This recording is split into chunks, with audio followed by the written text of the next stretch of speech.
So mga tol, binanatan nga po ni promoter Oscar De La Hoya ng Golden Boy Promotion itong si Canelo Alvarez. Wika ni De La Hoya mga tol sa video na inilabas niya. Patuloy pa din daw ang pagtira sa kanya ni Canelo Alvarez. Katulad na lang daw ng ninanakawan daw niya si Canelo Alvarez ng kita dati. Kaya banat ni De La Hoya, bakit daw ayaw tingnan ni Canelo Alvarez ang mga tao sa paligid niya? Alam umano ni De La Hoya na ninanakawan daw si Canelo Alvarez na mga tao sa paligid niya. Pero mukhang tuwang-tuwa naman si De La Hoya mga tol sa naganap na laban ng bata niyang si Munguia dito kay Canelo Alvarez. Bagamat kasi natalo si Jaime Munguia kay Canelo Alvarez, nagkaroon daw sila ni Munguia ng limpak-limpak na pera sa laban na yan. Kaya daw binigyan sila ni Canelo ng limpak-limpak na pera sa laban na yan dahil takot daw si Canelo Alvarez na lumabang kay David Benavidez. Speaking of David Benavidez, sumuko na nga po siya kakahabol kay Canelo. Kaya umakyat na si David Benavidez ng light heavyweight division at lalaban sa common event ng Gervonta Tank Davis versus Frank Martin na magaganap na sa linggo. Makakalaban nga po ni Benavidez dyan mga tol itong si Alexander Gvozdyk para sa interim WBC light heavyweight. Ang kagandahan pa dyan mga tol, papalag din itong si Dimitri Bivol kay Benavidez. Wika kasi ni Bivol mga tol, lalabanan daw niya itong si Benavidez. Kung ayaw daw siyang labanan ni Canelo, siya daw, palag daw siya kay Benavidez. Matapang daw kasi itong si Benavidez, yan daw ang gustong gusto ni Bivol.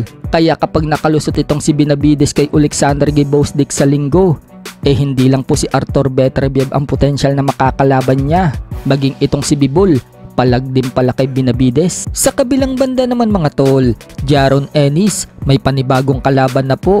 Ayon sa report mga tol, ang makakalaban na ngayon ni Jaron Ennis ay itong dating world title challenger na si David Abanesian. At ngayong July 13 na nga po yan magaganap. Dedepensahan po ni Jaron Ennis ang kanyang IBF welterweight world title.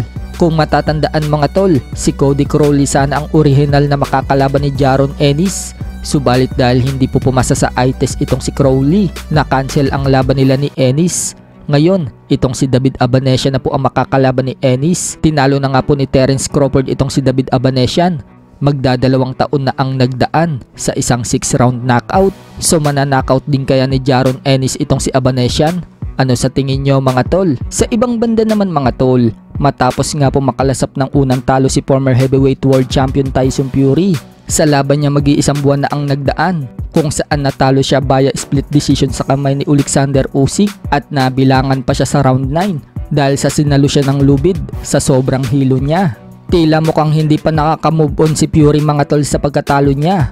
Nakuha ng kasi si Fury ng video na mukhang lasing na lasing siya sa isang pub at in-escort pa siya ng security habang palabas. Sa sobrang kalasingan ni Fury mga tol, sumubsob pa ang mukha niya sa semento. Marami naman na nag-iwan ng komento sa video na yan mga tol at sinabing mukhang yan daw ang epekto na matinding lepok sa kanya ni Usyk. May nagsabi naman na finally daw na knockout na si Fury. Oh my God.